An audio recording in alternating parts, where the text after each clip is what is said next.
दुनिया भर में जब कोई व्यक्ति जन्म लेता है तो उसकी पहचान होती है उसके नाम और नागरिकता से। नागरिकता यानी कि वो व्यक्ति किस देश से आता है। लेकिन क्या कभी आपने सोचा है कि अगर किसी बच्चे का जन्म आसमान में हो जाए तो वो किस देश के नागरिक कहलाएंगे?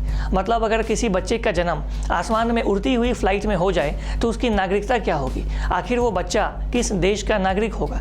जाहिर सी बात है उसके बर्थ प्लेस की जगह आसमान या विमान तो हो नहीं सकती। लेकिन सबसे पहले आप कुछ बातें जान लीजिए। सामान्य तौर पर प्रेगनेंसी के 9वें महीने में गर्भवती महिलाएं सफ़र करने से अक्सर बचती है। ये बात भी स्पष्ट है कि भारत में 7 महीने या उससे अधिक समय के प्रेग्नेंट किसी भी महिला को हवाई यात्रा करने की परमिशन नहीं है। हालांकि इमरजेंसी और कुछ स्पेशल केस में इसकी अनुमति दी जाती है। तो जरा सोचिए कि भारत से अमेरिका जाने के दौरान अगर फ्लाइट में कोई महिला बच्चे को जन्म दे देती है तो बच्चे का बर्थ प्लेस क्या दर्ज किया जाएगा? उसे कहाँ की नागरिकता मिलेगी? ये एक बहुत बड़ा सवाल है। तो आइए इसे हम आगे समझने का प्रयास करते हैं। ऐसे मामलों में सबसे पहले सीमा देखने की आवश्यकता होती है। फ्लाइट में बच्चे के पैदा होने की परिस्थिति में ये देखना होगा कि बच्चे के जन्म के समय फ्लाइट किस देश की सीमा से उड़ रही थी।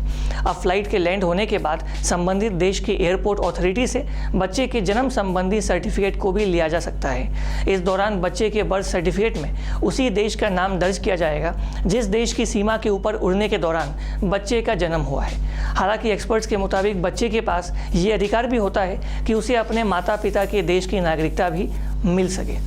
अब मान लें कि श्रीलंका से अमेरिका जा रही कोई फ्लाइट भारतीय सीमा के ऊपर से गुजर रही है और इसी दौरान फ्लाइट में श्रीलंका की महिला ने एक बच्चे को जन्म दिया, तो ऐसी परिस्थिति में बच्चे का जन्म स्थान भारत ही माना जाएगा।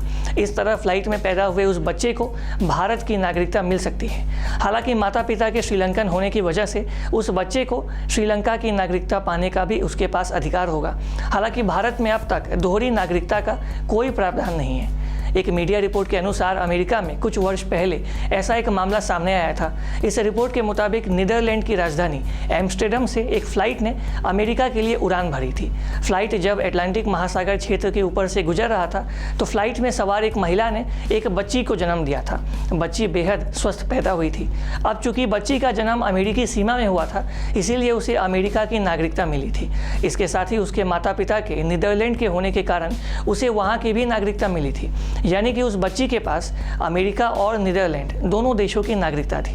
हालांकि फ्लाइट में जन्म लेने वाले बच्चे की नागरिकता को लेकर कई देशों में अलग अलग कानून और नियम हैं, जबकि कई देशों में इस तरह के कोई नियम है ही नहीं। इसीलिए कई देशों में बच्चों के फ्लाइट में जन्म लेने का जो मामला है वो थोड़ा सा पेचीदा भी है। लेकिन आमतौर पर ऐसा माना जाता है कि जब किसी बच्चे का फ्लाइट में जन्म होता है तो ये देखा जाता है कि वो फ्लाइट उस समय किस देश की सीमा के ऊपर से उड़ रही थी और उसी के हिसाब से उसका बर्थ प्लेस और उसकी जो नागरिकता है वो तय की जाती है। आप इस पूरे खबर को लेकर क्या सोचते हैं? आपकी जो भी राय है आप कमेंट बॉक्स में आकर आपकी राय को हमारे साथ अवश्य शेयर करें। और अधिक खबरों के लिए आप लगातार देखते रहिए ईस्ट न्यूज़। हमारे फेसबुक, यूट्यूब, इंस्टाग्राम पेज को लाइक करें, शेयर करें और सब्सक्राइब करें। अगर अभी तक आपने कोविड-19 वैक्सीन की डोज नहीं ली है तो हम आपसे अपील करेंगे कि आप वैक्सीन की डोज लें और भारत को 100% वैक्सीनेट होने में सहायता करें। तब तक के लिए आप सभी को हमारा धन्यवाद। Thanks for watching. Please subscribe and hit the bell icon.